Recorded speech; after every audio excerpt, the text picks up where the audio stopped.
Welcome back to the WCS America Challenger League qualifiers. We are here live from New York. We just saw Tilia take out Drunken Boy 2-1, and now the winner's bracket is entirely concluded. Let's take a look at the 8 players who qualified from the winner's bracket.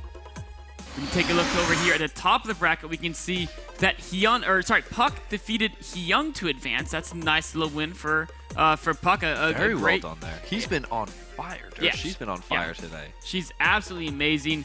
Jaedong, after scraping past Noni, defeated Hwansing as well. So Puck and Jaedong qualify from the top of the bracket. Going down to the next notch, that's where we saw another great upset when Bales took down Maxhead 2-1.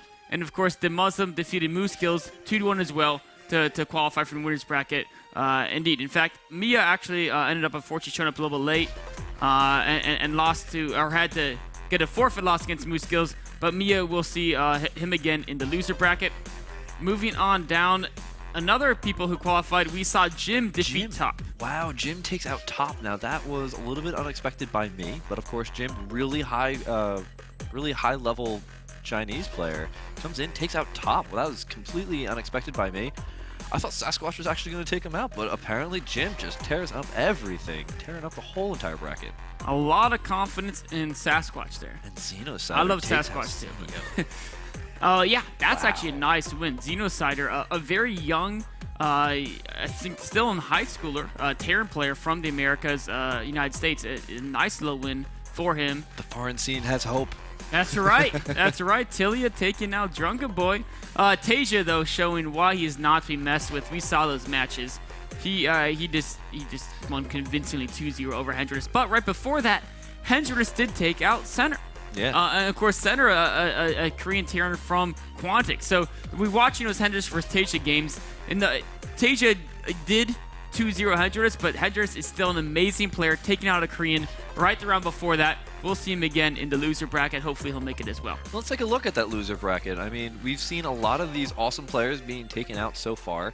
And where have they ended up? Let's see. We've got Trimaster versus Sage, which is going to be our next game here on this stream. Whereas we have Elige versus Pig. Pig did pretty well. I forget who Pig got taken out by in the winner's bracket. But, you know, he was doing really well against In Control. JYP in the losers bracket. Now that is something that, you know, I mean, it had to happen with Xenio versus JYP. But seeing JYP in a losers bracket still is taken out by Maxhead. That is one of those things that I didn't actually see coming either. I think Maxhead took him out in the Premier League qualifier as well. Maxhead, a very, very top player from China, a match for many of the top Koreans. So only a couple matches left here, guys, on the WCS America qualifiers for the Challenger League. Some really amazing games coming out there. Cat's taking out Nooney, and then Arya. Arya, of course, is actually one of the better players in this tournament from Korea as well. So Cat's really showing up some great form there. Hendrix is going to be taking on XY in the next match as well. So that's going to be a really good game to watch. And then Ian and Xenio. I don't know. I'd have to give that game to Xenio. I haven't seen Ian too much. Maybe we'll be able to catch that one later. I'll have to wait and see.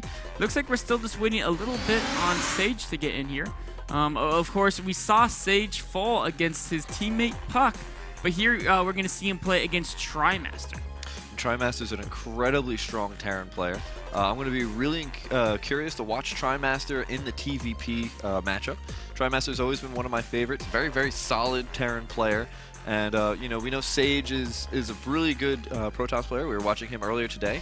But watching Trimaster versus Sage, I'm leaning a little bit towards Trimaster. What about yourself? Yeah. I mean, let's put a little bit of caster bias in here, even though we're not supposed to. I have to go for Sage, man. He's seen him play in the Acer Team Cup Challenge. He's just like, he's the ace player for Root. He's performed so well against a myriad amount of opponents, and also he's Protoss, so you know.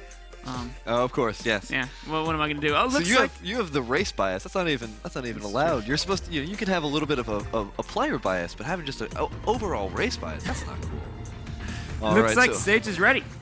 So let's get this game underway, guys. This is gonna be game number 1 here of the losers bracket. Sage versus Trimaster. I'm excited. This is going to be a great match. I haven't seen Trimaster play for a little bit, so it's going to be nice and refreshing to see him, see what style he brings forth. That's right, and we're going to be on Whirlwind today in game number 1. So hopefully, you know, we're going to see a really nice macro game of TVP. But we're starting off here, and let's take a look at where both our players are positioned. Spawning down here in the bottom right-hand corner. From Team Complexity, it is Trimaster. Spawning up here in the top left-hand corner from Team Root, our red Protoss player, it is Sage.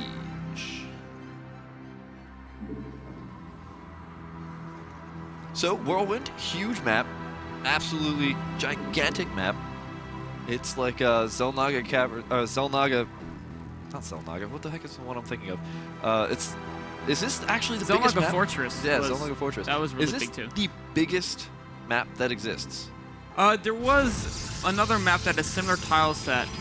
No, it was, sorry, it had a blue tile set. I forget what it was called. It was in the GSL about a year ago. It is even bigger. But yeah, besides, I'm sorry, I just can't remember the name. That's okay. Map names. Yep. There's been so many maps, as we were talking before. Calm Before the Storm was, I believe, that map name. Yeah, it was in for 2 seasons of GSL. It was a huge map. It was big enough. It was literally like 50% bigger than Whirlwind. It was big enough that everyone's like, people are going like 3 Nexus before Gateway and just like absolutely ridiculous builds. I think that was back in the time when StarCraft 2 was, let's just see what kind of crazy macro games can come out of it. I think in the beginning of StarCraft 2 we had Steps of War, where it was basically, I'm going to make 1 barracks and see how much damage I can make with it. And then, you know, we got into that one weird stage where it was just, let's see how much macro we can force out of our players and see what happens. Definitely a nice evolution of the game. Now we've got a decent range of maps, and I think a really nice selection here in the WCS America tournament. In fact, all the WCS tournaments, great map pool. So we're seeing probably going to be a Reaper opening from Trimaster. It's a great way to scout your opponent, and especially, you know, Whirlwind, sometimes because Reaper openings aren't quite as popular here, due to the fact that there's no real angle to jump into the main besides going up straight from the natural. And also, because how big it is, it takes a little while to find them. Some Protoss have been getting the Nexus before the Psycore. And so Trimaster is saying, you know what, if you're going to do that, I'm just going to get a Reaper, even though it's traditionally not as common here. And if you try to do something like the early Nexus, you're going to take so much damage to my harass. And actually pops out a Zealot first, so going to be delaying his Nexus just a little bit here. Especially since he doesn't expect that Reaper, but once the Reaper shows up, that Zealot going to be in a little bit of trouble. Actually, not so much. Stalker and Mothership coming up right behind this as well, so it looks like he's going to try and put on a little bit of aggression. This is something that Trimaster needs to scout. He's got to get a bunker down. In fact, he needs to start to bunker very soon. The Reaper is going in the wrong direction. Oh, no. Oh, the SCV's going to scout the Zealot. Oh, that's actually very important. He's got to start a bunker now because if there's a Zealot, there's often a Stalker and a Mothership Core behind it to put on additional pressure. And if you don't get that bunker up in time, you're only going to have 2 Marines when that attack hits because you spent all the time getting the reactor. Well, here comes that bunker now, but is it going to build in time? I haven't watched the last couple of patch notes. Have they reduced, increase bunker build time? I haven't paid attention. But I think that bunker is going to be able to get up just barely in time here. I don't know. That Zealot's coming there. There's not additional SCV to build it. As long as Sage micros correctly, it's not going to get up. And this is such a bad position because he needs to. If the command center is on the high ground, it'd be fine. He could easily hold his ramp. But with the command center on low ground, his expansion is going to be significantly delayed by this attack. And the Reaper actually gets caught by a Stalker that's also heading across the map as well. Sage now in a pretty good position to do a lot of damage to Trimaster. Trimaster now under siege at his natural.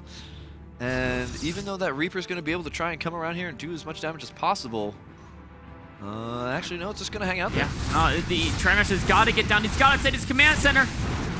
And just barely coming in here, but here comes the Time Warp. Is he going to be able to do enough damage? Going straight for those Marines. The Zealot taking the most of that damage there. 4 Marines out here, a little bit too much for him to deal with. There goes that bunker now. Starting to try and get Trimaster chases this down. He can definitely get that Mothership Core as long as SCV stay to buffer those Stalker shots.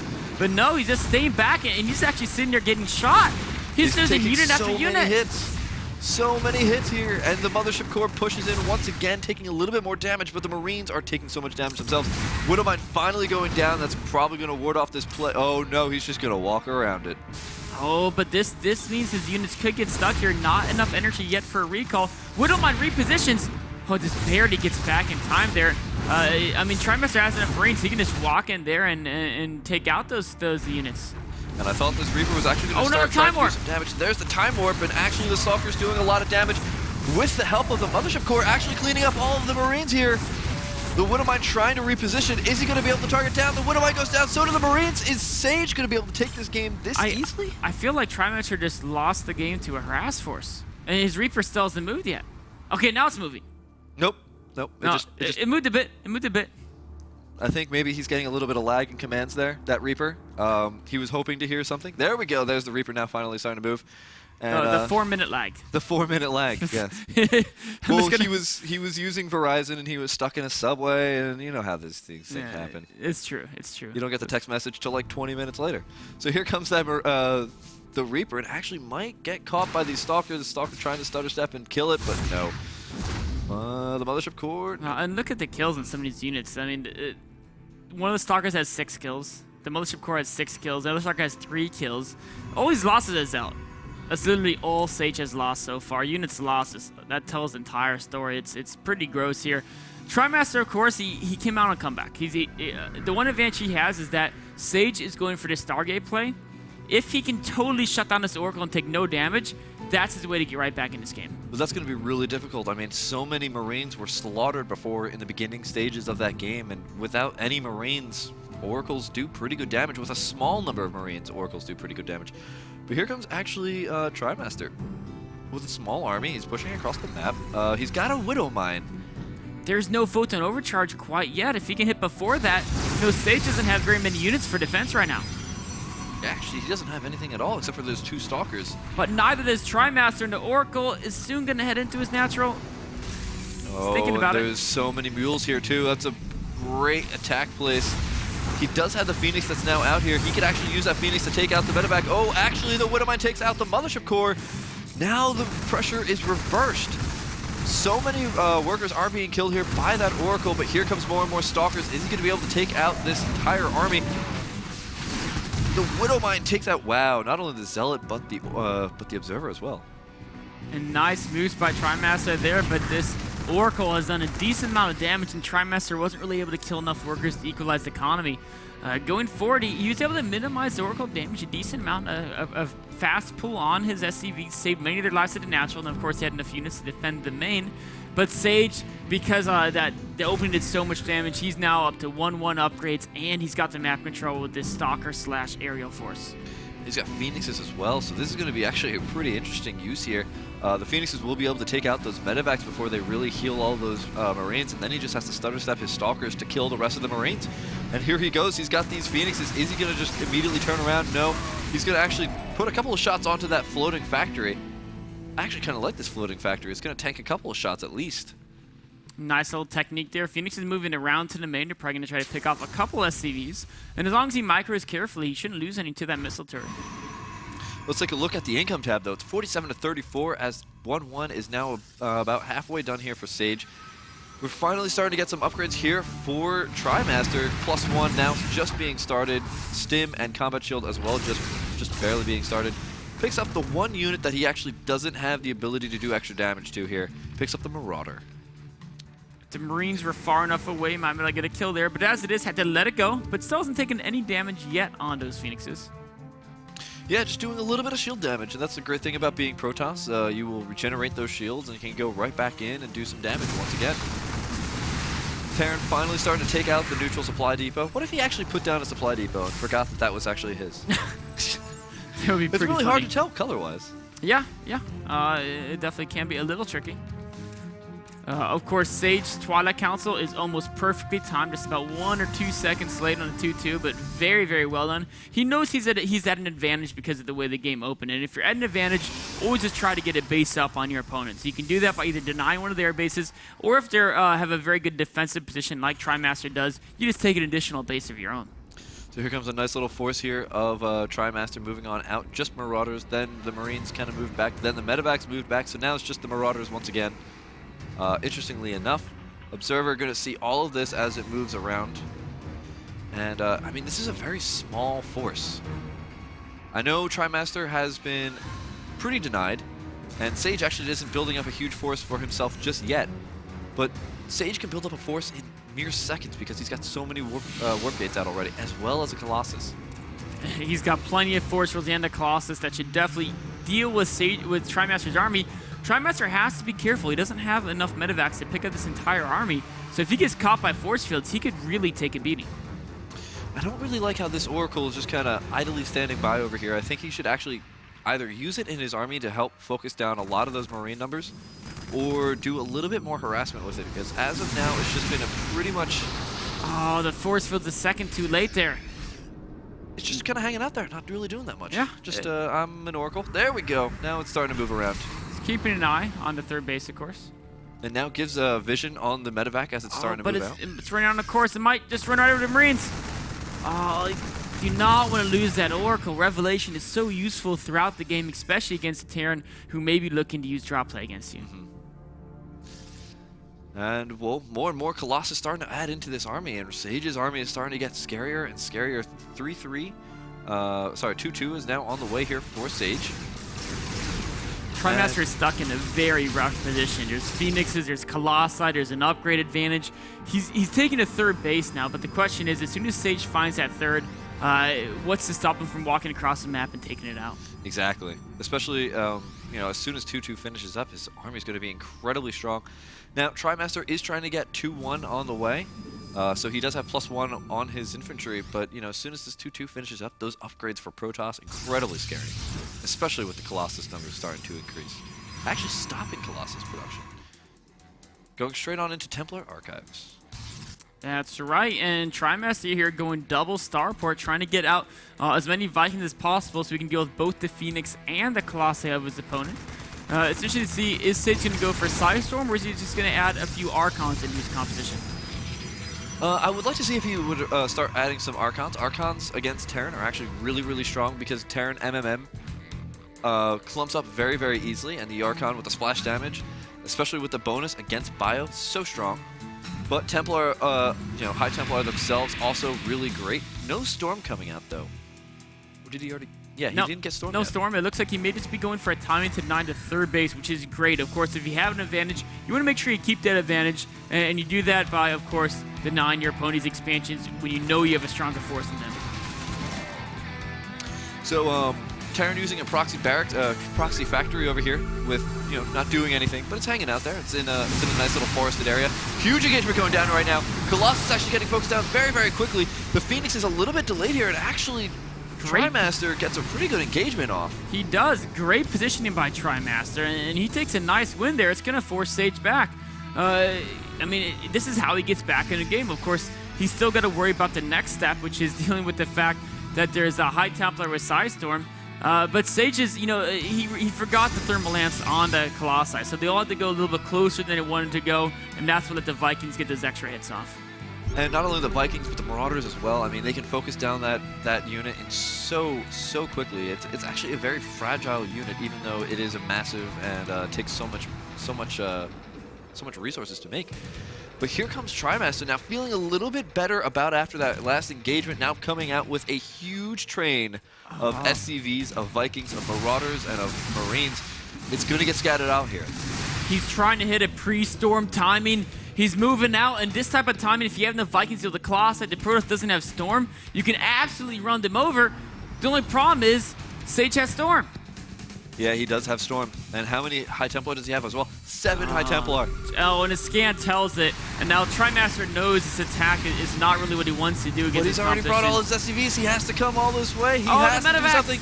Now he's trying to turn around, but the medevacs, the Vikings, everything else is being completely focused down. Here come those Archons. Archons doing a lot of damage. Storm's going down in the middle of the army, not even trying to micro back here. Trimaster trying to make this his last stand, taking so much damage.